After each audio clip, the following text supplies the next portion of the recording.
Can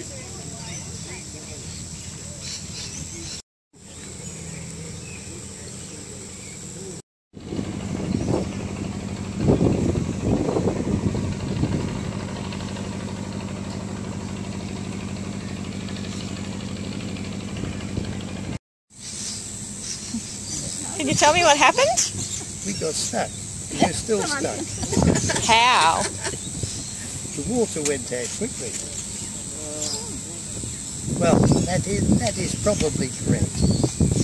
But yeah, the way the ramp is, it's a shallow angle, which means that you can slide up quite a long way. The steep angle, you only just want to come in and slide. Basically, plus you've got cracks in the concrete, and underneath the boat we've got rubbing strips, and they can hook in there, and that's it.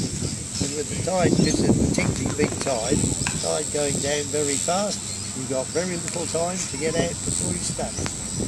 There we are.